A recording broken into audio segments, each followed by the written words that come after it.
Yeah, so we're recording.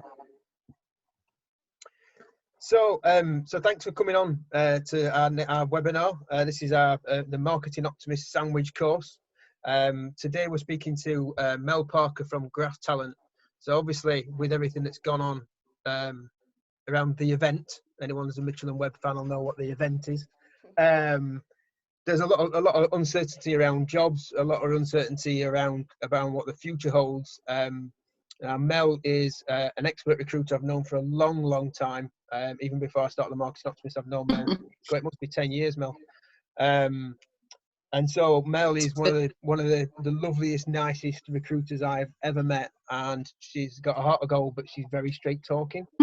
So hopefully Mel will be able to give us some her thoughts and advice on trying to find a job in this really uncertain market and what you can do to kind of shore up your skills. So I'll hand over to Mel. Hi Mel, you all right? Hello, I'm good, thank you, Richard. That was a very nice introduction. You're welcome. Gosh, I hope I'm worthy of all those nice comments. But yeah, we do go way back. Probably it's even longer than 10. No, actually 10 years is about right. Yeah. But yeah, I thought what I would do, and thank you for the invitation to come on the webinar, is really just talk about, I mean, this is unprecedented times. None of us have actually ever been through anything like this. I have been through 2 recessions in recruitment. I am that old. I think I'm basically Yoda. But I think what happens here is that if people have lost their jobs and if people are finding themselves in the marketplace for a new job, it's trying to not blame yourself, because it will affect the way that you apply your thoughts to a new job search moving forward. I appreciate that's easier said than done, because there's going to be disruption. People are going to feel, really uncomfortable with what's happened. But one of the top 3 skills in today's workforce that people look for is resilience, adaptability, and curiosity. And I think at no time has this become more apparent that if you carry through this process, that will serve you well in the future. And remember that this will not last forever. That's a really important thing to think. And a lot of people are going through this. The one thing we have on our side right now, of course, is time. So I think to show your resilience, if you are in a talent pipeline, if you're putting your applications out there, show some humility with the situation with the employers as well. And if you're putting in applications, send email, state that there's going to be disruption in hiring practices, but to just reinforce that you're interested in that job, and that when you yourself around, you hope to be able to go to the interview.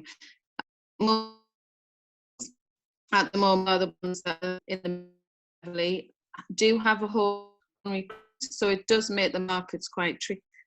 But in that respect, this is where also a little bit of resilience can come in, because you may have to do something that's not in, and you may have to kind of switch up your ideas a little bit. But many people who've gone to do jobs which they wouldn't have done, I think in the future, this will hold them in a very strong situation, because in the interviews that you do want moving forward, one of the criteria, I am sure, will be around resilience. And if you have workable examples, if you can show your resilient attitude by examples of, how you've dealt with challenging situations, this could be really beneficial for you moving forward. I don't know what anybody thinks about that so far. I think that's some really good points there, Mel. I think it from my point of view, I'm always optimistic. That's what we do. But my thought is that things will return eventually, and I think the people who can show at this point that they are being considerate and helpful and not being too pushy, but being kind of there and available, people who can reach out and help, people who can make a constructive what do I want to say, a kind of people can make constructive comments and help people along, even if they feel inexperienced. I think people who can join in conversations and get themselves out there, I think will fare well. People are always looking for people who have helped other people and who have got that resilient, considered mindset as well. So yeah, I think you're right. There will be opportunities when all this clears, because it inevitably will. I don't think the world will be the same place as it was before it. But I think that things will start to return.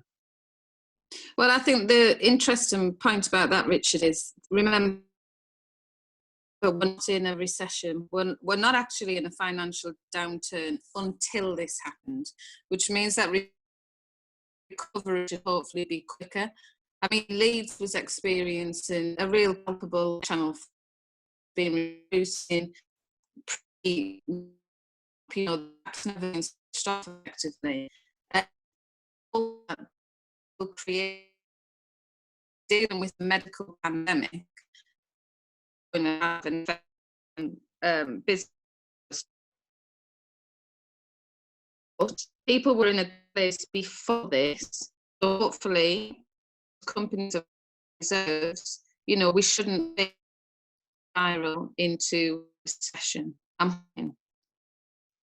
Okay, so I think, Mel, you broke up a little bit on the call there, but I think what you said was that before all this, Leeds especially was booming, and this recession is not being not, is it technically a recession yet? But anyway, whatever's happening at the moment has been brought on by a global pandemic, and not by a collapse in the job market. I think people are. I think this particular issue, especially in the tech area, I think should give people a lot of opportunities, because obviously tech workers can more easily working from home. They can work remotely a lot easier. These are people that there will need to be tech advances to get us through all this, not just in the medical field, but also in the kind of general economy.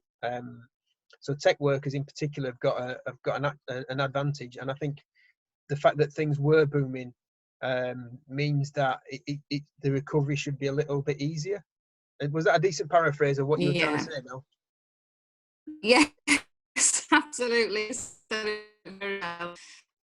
The thing is that remotely, again, interview moving forward, you're kind of the way that if you've got examples that you can show that you've worked remotely well, that's another really good strategy for interview moving forward.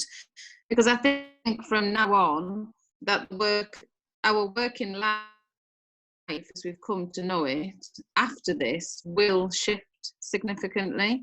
It throws up questions about the need to be in offices, maybe in the way we always have been. But I think on the flip side of that, people will actually we're all missing colleagues, we're all missing people that we work with. So it's kind of, I think there's a balance, but I think, like I say, if you hopefully getting interviews in the future, if you successfully manage to show some working really well, it holds you in good stead. I also think as well at this moment in time, we do have this luxury of time, although it's self-imposed, so it doesn't feel particularly pleasant, but there it is. We do have time in our hands. And I'll often talk to applicants personalised applications, well-crafted applications, which don't feel paced sort of application where, ordinary people may be in a rush, feeling for 25 jobs. And you kind of lose the sentiment of the individual. So now is time to research as much as you can the potential people that you want to work for and want to work for them. And I think the people who can put that effort in to these really, good applications, again, will get through this quicker. So I think, it is hard because, well, it's hard for us all, but I think try your best to make most of the time that you've got, because once this is over, there's other companies that have been recruiting leads and will need that skill again. So if you can kind of nudge yourself to the front just by being able to give a really good overview of why that this particular employer, why you'd want to work for them, what skills you've got to bring, I think it'll quickly, hopefully, sort itself out. Excellent. So Mel, obviously I've known you for a long time, and you're a very, very touchy-feely, shaky hands, cuddly kind of person. I obviously, and I know for a fact that you don't really deal with anybody from a client or a candidate point of view without kind of meeting them first. How have you got any thoughts on how people can kind of cope with that when they are working remotely? Yeah, well, here we are. We're on a video platform now. I think this is, I've been doing a lot of video interviewing. I've been doing lots of Zoom or Teams meetings with people in order of being able to fish people, which is, I mean, I am a proper, I know what I'm like. I'm like, oh, this is nuts. I mean, you know, you see some, you know, you can't get over the other side of the aisle or the street, you know, this is really so in the situation we're in, a place done video interview, which was highly unusual. I've never before, but it did work, and you know, this person now quit a new job as manager. It can work. I think, given the times that we're in, people just have to accept that the whole face-to-face meeting is off the table, and we'll just have to pursue the best we can with any other given way. And thank God we've got platforms, video, so at least we can see each other. Although, admittedly, no one can see me now because my Wi-Fi in this house is not great. I can either speak or be seen. So this is all started because I keep on making cakes. So I'm pleased I can't see.